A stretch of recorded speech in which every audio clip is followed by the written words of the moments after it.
glad to do anything that we can for the comfort of our audience. If you will likewise oblige me and take an occasional sip, I will explain. At the request of my wife, Holly, this is water, not whiskey. Well, I am Francis Scott Key. You may be familiar with one of my poems, but as I start these recitals of mine, I always like to begin with a game. A game of Name That Song. I will provide the song.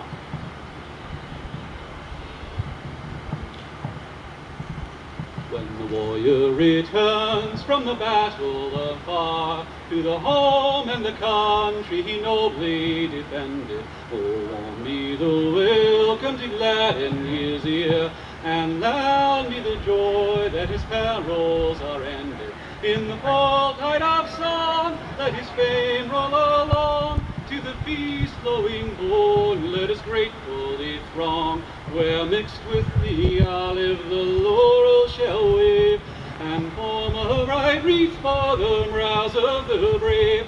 In conflict resist, lest they toil they endured, till their foes fled dismayed from the war's desolation. Then pale beamed the crescent, its splendor obscured by the light of the star-spangled flag of our nation, where each radiant star beamed a meteor of war, till the pirates' heads bowed to a stripes victory roar. Now mixed with the olive the laurel shall wave, and form a bright wreath for the brows of the brave. Those are two seldom heard verses, a song that I wrote over 200 years ago. Would anyone who has not already seen my performance care to venture a guess as to the name of that song? Anyone? Well, that was not the Star-Spangled Banner. That one is not quite 200 years old yet, but in 1805, I wrote When the Warrior Returns in honor of Stephen Decatur Jr. and Charles Stewart upon their defeat of the Barbary pirates off the coast of North Africa. Now, both When the Warrior Returns and later the Star-Spangled Banner were written to the same tune, Adams and Liberty. Adams and Liberty was itself a new set of words written in 1798 to a very popular British tune from the 1760s called Anacreon in Heaven. But as a Federalist myself, I prefer Adams and Liberty. Now, all that is just a very long way to say that even 200 years ago, the popular music in the United States came from the 60s from Britain. When new words are written to existing music, it is called a contrafactum. And I, Francis Scott Key, might be called a contrafactumist. My most famous contrafactum is, of course, the Star-Spangled Banner. But you may well imagine that when I penned those now famous words, I had my earlier When the Warrior Returns quite well in mind. So welcome the warrior returned from afar, to the home and the country he nobly defended. Let thanks due to valor then gladden his ear, and loud be the joy that his perils are ended. In the full tide of song, let his fame roll along, to the feast flowing bourne, let us gratefully throng, where mixed with the olive the laurel shall wave, and form a bright wreath for the brows of the brave, and form a bright wreath for the brows of the brave.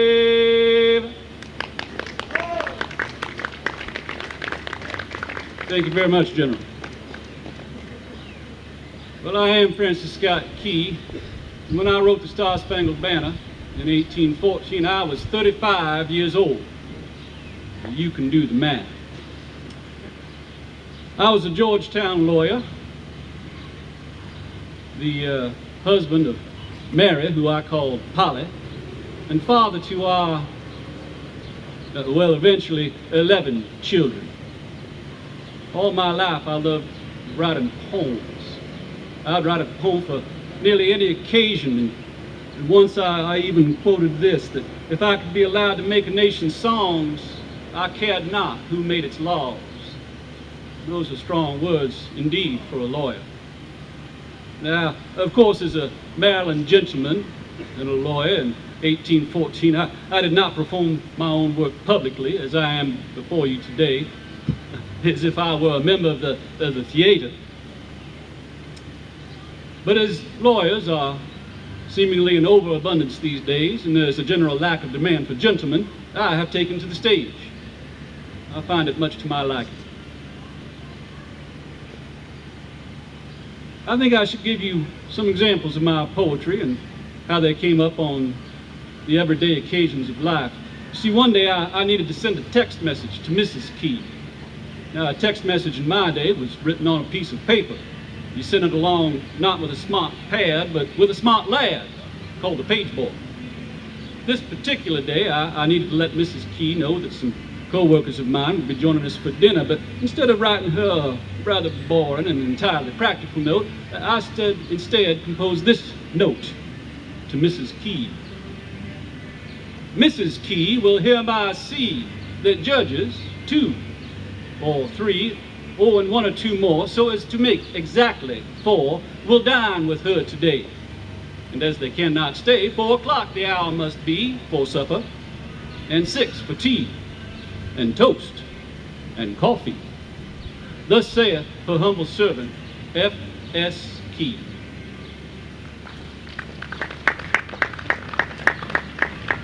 The audience is just everywhere today. You know, it really is a wonder to me that my dear wife chose to keep that particular poem and later have it published. Seeing as how, when I first declared my affections for her, she let it be known to me quite clearly that she would shred my love sonnets and use the paper to curl her fair hair. But let colder lovers shrink from these and calmly wait for peaceful skies, their minds through toil and pain to win the beam of Mary's gladdened eyes. Oh, Mary, couldst thou know this heart? Could words or deeds its truth declare? 'Twould higher raise love's flame in thine, or light it if it be not there. Somehow that one survived the hairdresser. Now, it is the 4th of July, and somehow once you have attained a reputation for writing national songs, as we called them in my time, I believe they are called patriotic music today. But once you have such a reputation, you are sometimes called upon on such holidays as today to do it again. Such was the case 181 years ago in 1832 when I composed this hymn for the 4th of July. Let me wet my whistle a bit here.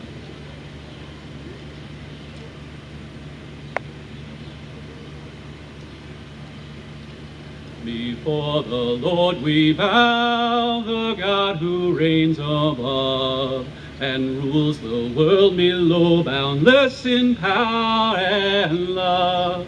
Our thanks we bring, in joy and praise our hearts we raise to heaven's high King. Our fathers sought thee, Lord, and on thy help relied. Thou heard and gave the word, and all their needs supplied.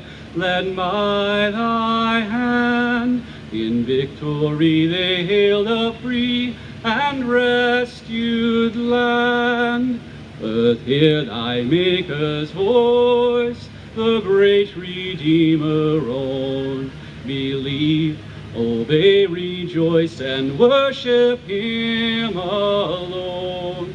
Cast down thy pride, thy sin deplore, and bow before the crucified. And when in now he comes, oh, may our native land from all its rending tombs send forth a glorious band, a countless throng, ever to sing to heaven's high King salvation song.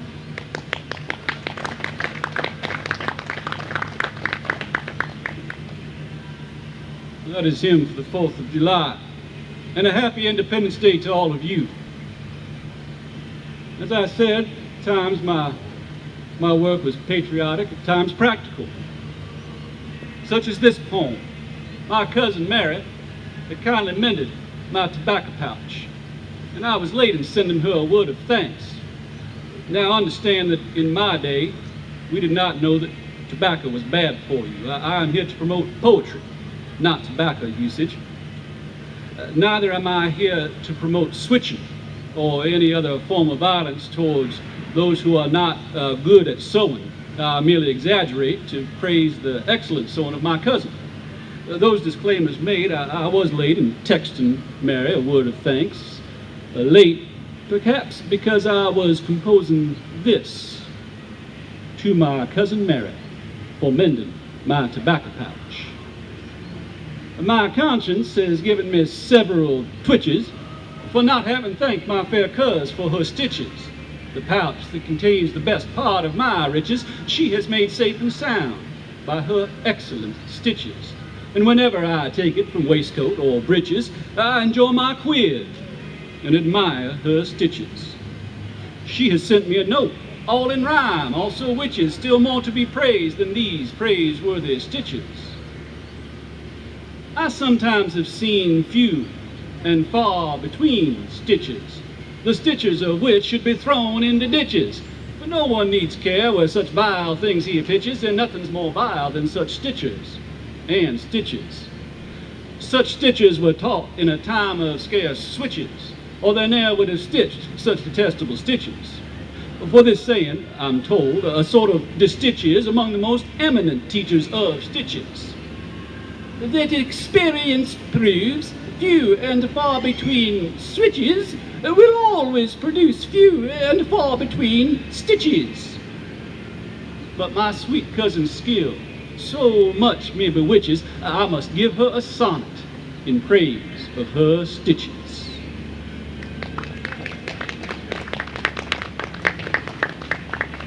Thank you very kindly, and thank you very much, Mary. The tobacco pouch is holding up very well.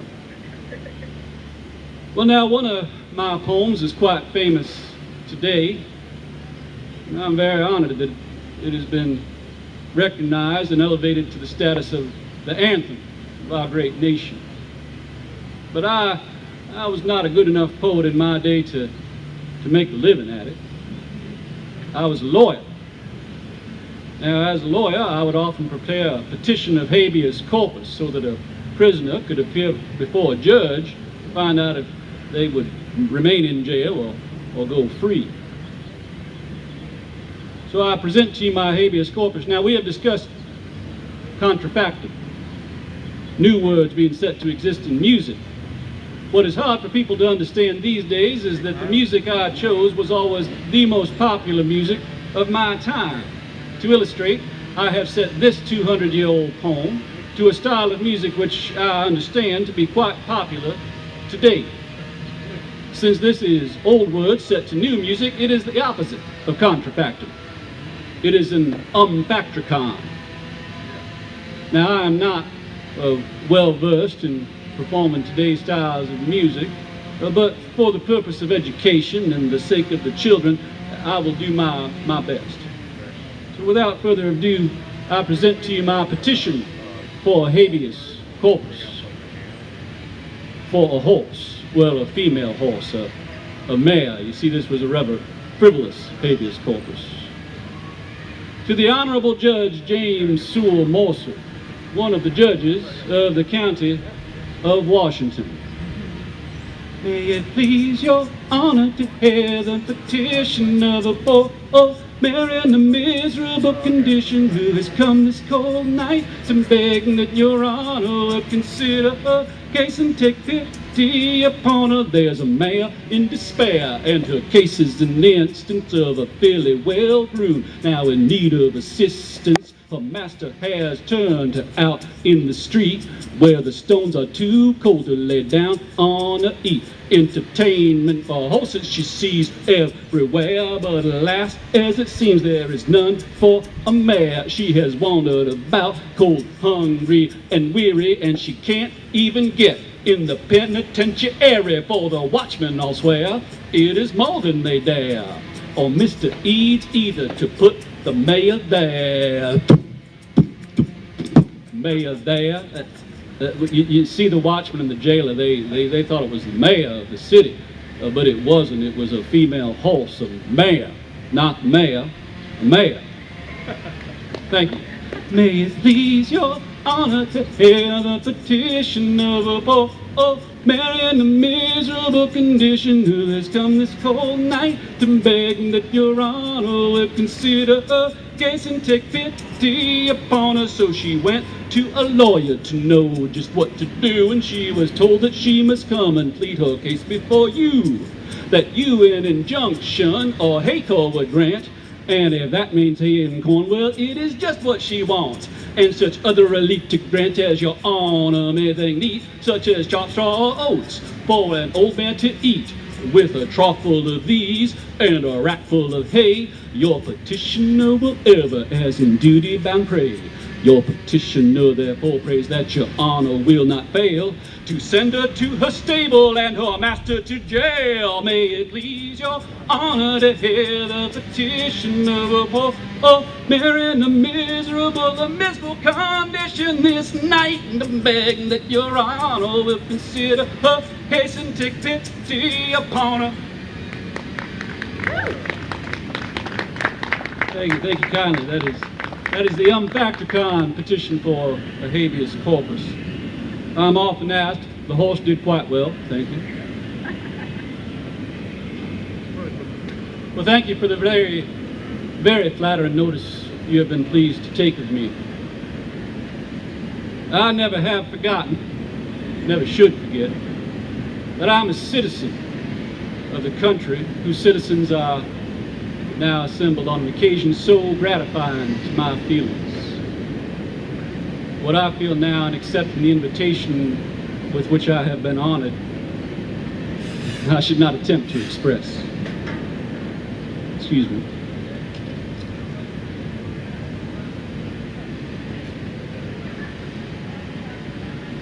But you have been pleased to declare your approbation for my song, Star Spangled Banner. Praise to a poet could not be otherwise than acceptable.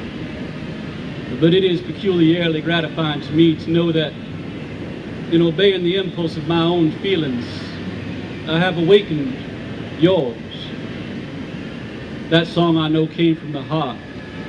And if it has made its way to the hearts of men and women whose devotion to their country and to the great cause of freedom I know so well, I could not pretend to be insensible to such a compliment. Thank you. You have recalled to my recollection the circumstances under which I was impelled to this effort. The effort, that is, of writing the Star Spangled Banner. See, in 1812, these United States declared war on Great Britain. We had won our independence already, but some thought another war with Britain was necessary because the British did not respect the rights of our ships at sea or our settlers on the frontier. Others thought that Canada should be part of the United States and could be taken by force. And for that act of aggression to our northern neighbor, I opposed the War of 1812 strongly. Well, I wrote in a letter to one friend that I would rather see the American flag lowered in disgrace than have it stand for persecution and dishonor. And that is what I thought of the War of 1812. 2 years later, in 1814, the British, quite free of the distraction with France and Napoleon, had brought the war to my own state of Maryland. My sentiments towards the war's beginning quite unchanged, I nonetheless joined the militia and took up arms to defend my home and country. I was at the Battle of Bladensburg, the battle we lost. Subsequently, The British Army marched into Washington City and burned our government buildings and President Madison's White House. This was direct repayment for our own destruction of York, the Canadian capital, the year prior. The flames were visible in Baltimore, 40 miles away, but were providentially extinguished by a storm which itself did more damage to the British column than we defenders had managed to do at Bladensburg. The British ships sailed back down the Potomac, away from our home in Georgetown and our ruined capital. These were troubling times, as are all such times for people who must leave their home in times of war. When troubles wave on wave assail, and fear my soul appall, I knew the Lord would rescue me and for deliverance call. Still onward, onward came the flood. Again I sought the Lord and prayed that He the waves would still by His resistless word. But still their rushing came. Again arose my earnest prayer, and then I prayed for faith and strength, whatever He will to bear. Then His felt presence was my strength, His outstretched arm was nigh.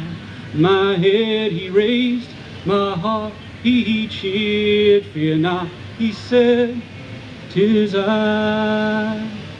Strong in that strength I rose above the tempest's fierce alarms. It drove me to a port of peace, within a Savior's arms.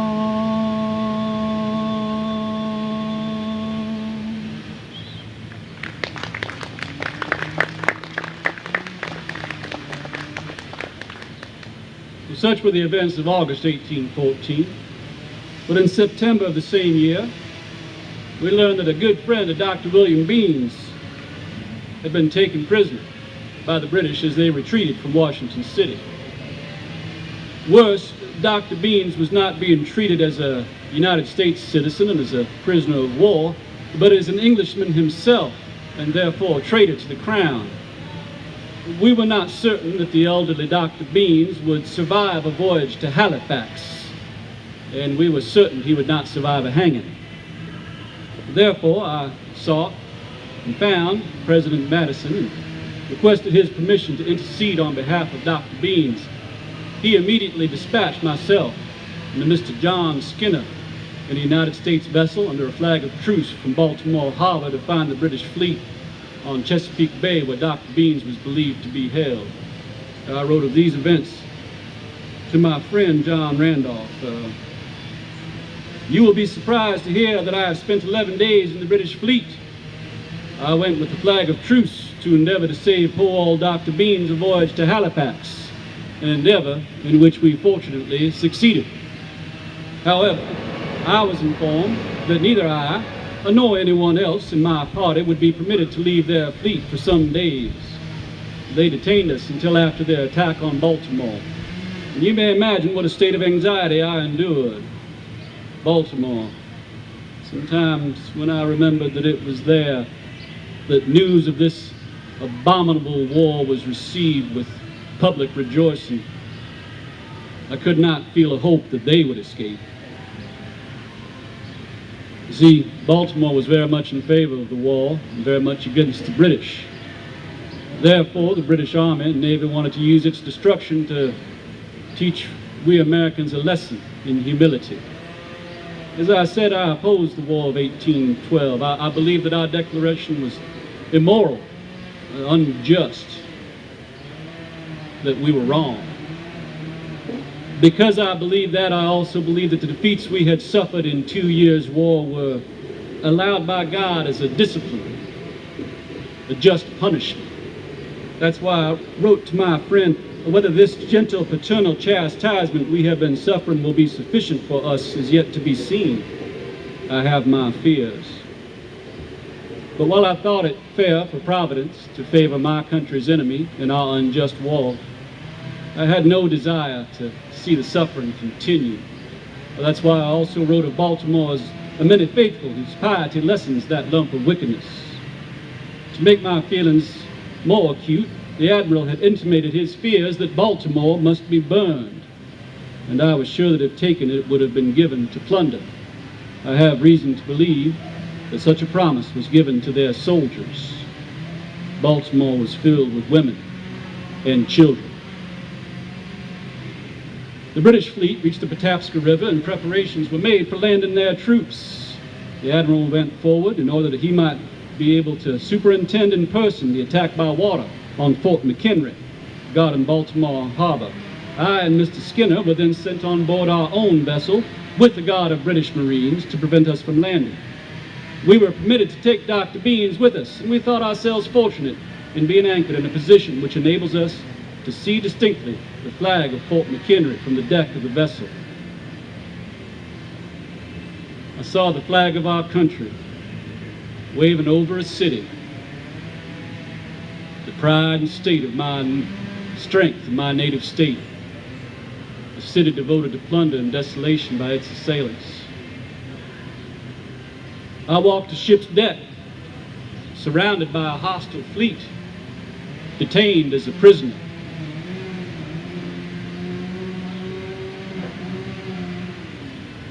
I saw preparation for the battle. I witnessed the vast array of enemies as they advanced to the attack. I heard the sound of battle. Noise of the conflict fell upon my listening ear and told me that the brave and the free had met the invaders.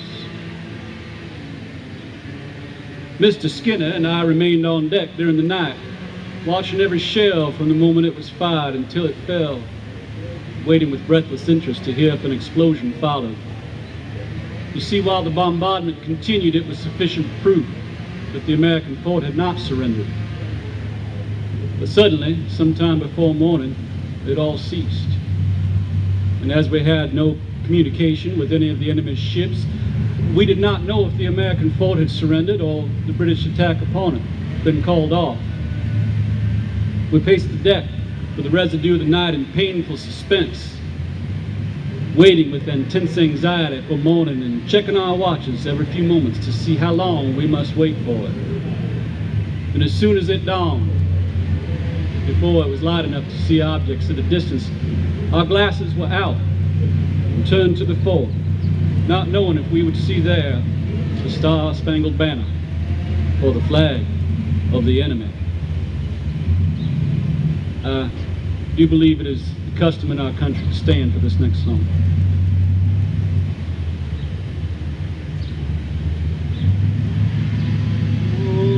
Oh, say, can you see by the dawn's early light what so proudly we hailed at the twilight's last gleaming, whose broad stripes and bright stars through the perilous fight o'er the ramparts we watched were so gallantly streaming, and the rocket's red glare, the bombs bursting in air, gave proof through the night that our flag was still there. Oh, say, does that star-spangled banner yet wave for the land of the free and the home of the brave? Oh, thus be it ever when free men shall stand between their loved home and the war's desolation. Rest with victory and peace, may the heaven-rescued land Praise the power that hath made and preserved us a nation. Then conquer we must, when our cause it is just. And this be our motto: in God is our trust.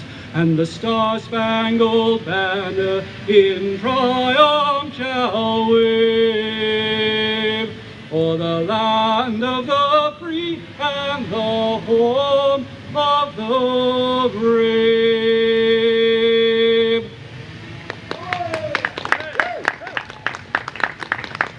Thank you very kindly. You may be seated. Through the clouds of war, the stars of that banner still shone in our view. And I saw the discomfited host of its assailants driven back in ignominy to their ships.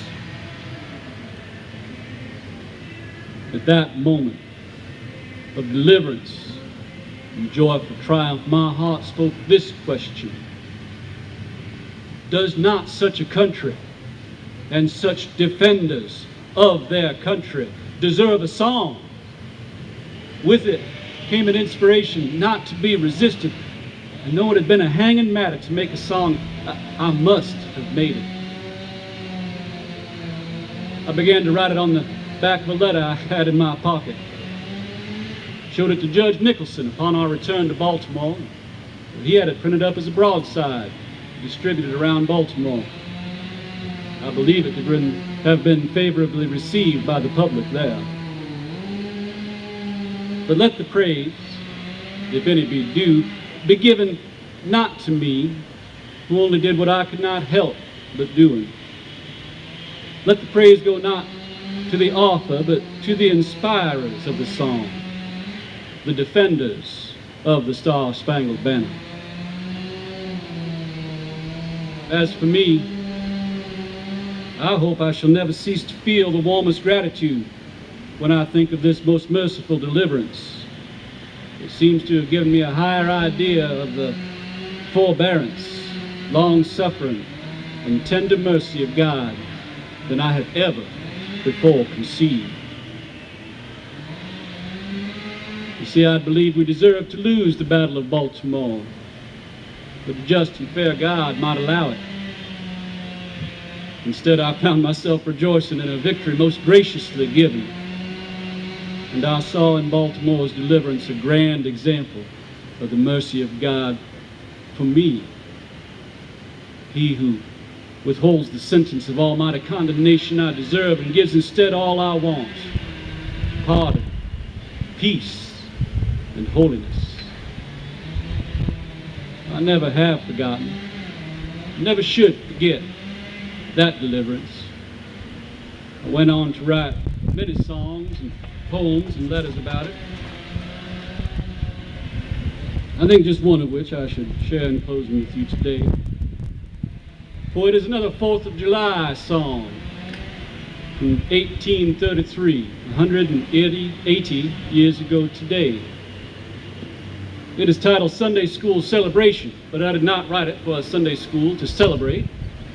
I wrote it in celebration of Sunday school, and specifically the Mississippi Valley Enterprise, undertaken, not entirely, but thanks in part to efforts of my own, by the American Sunday School Union, to put a Sunday school all across what was the frontier of the United States at that time, from Pittsburgh to the Colorado Mountains. It took 50 years. 1.3 million square miles were covered. Over 60,000 Sunday schools organized. There are churches not far from here that grew out of those Sunday schools. So in celebration of what a country may do with its blessing and freedom, I will, as my voice continues to dry out, I will attempt Sunday school celebration.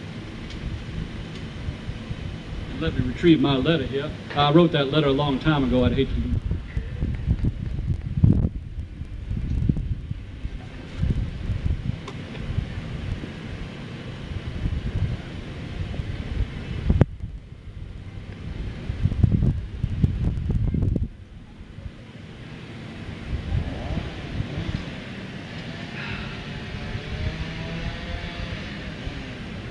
I must also admit that I do hope that if I pause long enough, the lumberjack over there might stop. But I'm going to have to give up on this now.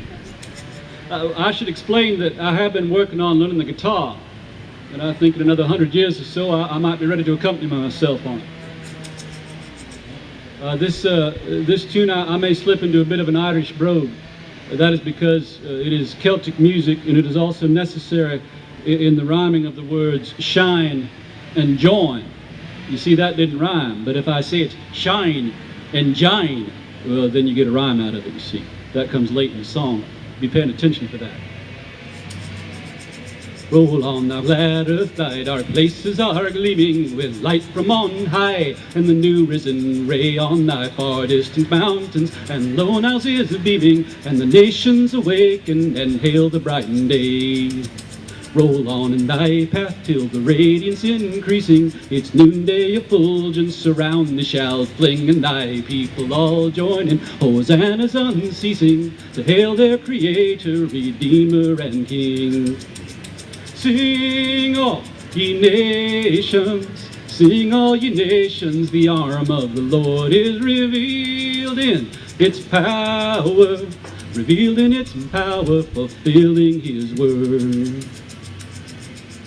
Thou shalt shine in that light till the beams of thy splendor the far wilds of the west shall exultingly see. Thou shalt join in that song, the loudest to render thy rapturous homage, fair land of the free. Fair land of the free, thou wast made to be ever a refuge and a home for the poor and oppressed, and thy welcome and blessing denied shall be never to the wanderer who flees to thy bosom for rest. Sing all ye nations, sing all ye nations, the arm of the Lord is revealed in its power, revealed in its power, fulfilling his word. Fair land of the free, the lamp thou hast lighted still sheds its pure luster on liberty's shrine, and the nations awaken, enlightened, united, to partake of thy bliss, in thy triumph to join. Fair land of the free, may that light that forever gives freedom and life pour its brightness on thee, shed around thee the light of salvation, and never to darkness in thee, thou fair land of the free. Shed around thee the light of salvation, and never the darkness in thee, thou fair land of the free. Sunday school celebration. Thank you very kindly. And Kyle, I believe you are coming to introduce our next guest. Is that correct? Thank you. I do have several of my poems in printed form on my table, which you are free to help yourself to, as well as some additional material that you may read. If it is encased in glass, please do not take those with you. If it is under a rock, you may take that. Thank you. Come on, folks, give it up again for Reuben Bolton.